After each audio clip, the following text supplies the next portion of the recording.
કચ્છના યુવા ખેડૂતો છે એમને અંજીરની ખેતી કરી છે, સફળતા પણ મેળવી છે અને 35 ડિગ્રી જેટલે તાપમાનની અંદર પણ જે આ ક્રોપ છે એ લહેરાયો છે. કઈ રીતે છે, શું છે એમની મહેનત, કઈ રીતે એમને ખમીર બતાવ્યું છે, જોઈએ આ વિશેષ અહેવાલમાં. એક સમયે કચ્છના દુષ્કાળગ્રસ્ત અને ખારાશવાળા પ્રદેશમાં ખેતી કરવી અત્યંત કપરી અને પડકારજનક મનાતી હતી, પરંતુ આજે એ જ ધરતી પર પ્રગતિશીલ ખેડૂતો અંજીરની સફળ ખેતી કરીને નવી કૃષિ ક્રાંતિના મંડાણ કરી રહ્યા છે. છેલ્લા 2 દાયકામાં કચ્છમાં દાડમ, ડ્રેગન ફ્રૂટ, કેરી અને ખારેક જેવી બાગાયતી ખેતીમાં કિસાનોને જ્વલંત સફળતા મળી છે અને આ તમામ પ્રોડક્ટ્સ વિદેશમાં પણ નિકાસ થાય છે. ત્યારે બાડા ગામના યુવા ખેડૂત રીતેશ અને રાજીવ આહિરને અંજીરની ખેતીનો આઈડિયા અમરેલીના મિત્ર દિનેશભાઈ પાસેથી મળ્યો.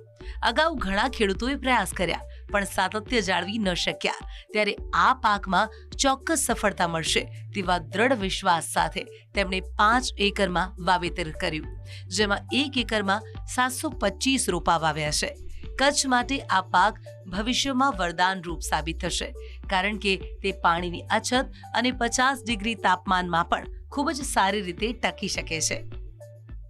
આમાં સૌથી મોટો આર્થિક ફાયદો છે કે આમાં કોઈ પણ જાતના કેમિકલ્સ, રસાયણ યુઝ થતા નથી. ટોટલ ગાય આધારિત ખેતી છે, પ્રાકૃતિક ખેતી છે. એટલે આનામાં તમને કહું તો કે ખર્ચ 0 જ છે.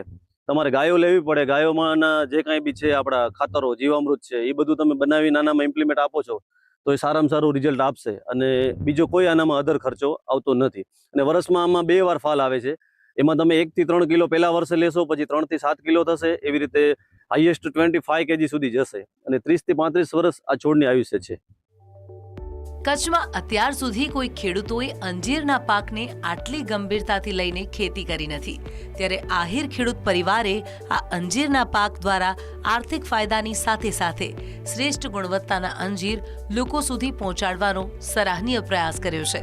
અત્યારે દેશમાં 98% અંજીરની આયાત કરવામાં આવે છે, જેમાંથી મોટા ભાગના અંજીર અફઘાનિસ્તાનથી આવે છે.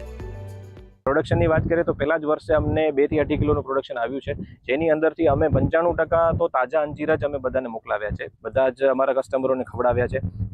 દાખલા તરીકે અમદાવાદ, બરોડા, રાજકોટ, સુરત, જામનગર અને કચ્છના સારા 3 મોટા સેન્ટર ગાંધીધામ, અંજાર અને આદિપુર, એમાં લોકોએ ફ્રેશ અંજીર ક્યારે ખાધા નથી ને, તો એ જોઈને જ અમારું ત્યાં કન્ઝપ્શન થઈ ગયું. બટ ઇન ફ્યુચરમાં જ્યારે પ્રોડક્શન વધશે તો એના માટેનું અમે બધી તૈયારી કરી રાખી છે કે 32 પ્રોડક્ટ અમે આનામાંથી ડેવલપ કરી છે, જેમ કે અંજીર હની જામ, પછી અંજીરની ચટણી, અંજીરના અલગ અલગ પ્રકારના ક્રશ, અંજીરની મીઠાઈ, ડ્રાય અંજીર. અને ડ્રાય અંજીરમાં પણ અમે 3 અલગ અલગ કંપનીઓ જોડે આખું ટાઈઅપ કરીને જોયું કે કેમાં બેસ્ટ રિઝલ્ટ આવે છે અને ખેડૂતોને મિનિમમ ખર્ચામાં શું થઈ શકે. ઇવન ખેડૂતો સન ડ્રાય કરીને પણ અમને વેચી શકે છે. અંજીરની ખેતી માટે સૂકી અને ગરમ આબોહવા સૌથી અનુકૂળ રહે છે, જેમાં ઉનાળામાં સૂર્યપ્રકાશ વધુ મળે અને ફળ પાકતી વખતે વરસાદ ઓછો હોય તે જરૂરી છે. આ પાક ઊંચા તાપમાન અને નબળી જમીનમાં પણ ટકી રહેવાની અદ્ભુત ક્ષમતા ધરાવે છે, જે તેને કચ્છ જેવા વિસ્તાર માટે આદર્શ બનાવે છે. કચ્છના આહિર બંધુઓએ અંજીરની ખેતીમાં મેળવેલી સફળતા કચ્છ માટે આર્થિક ક્રાંતિનું નવું સોપાન સાબિત થઈ શકે છે.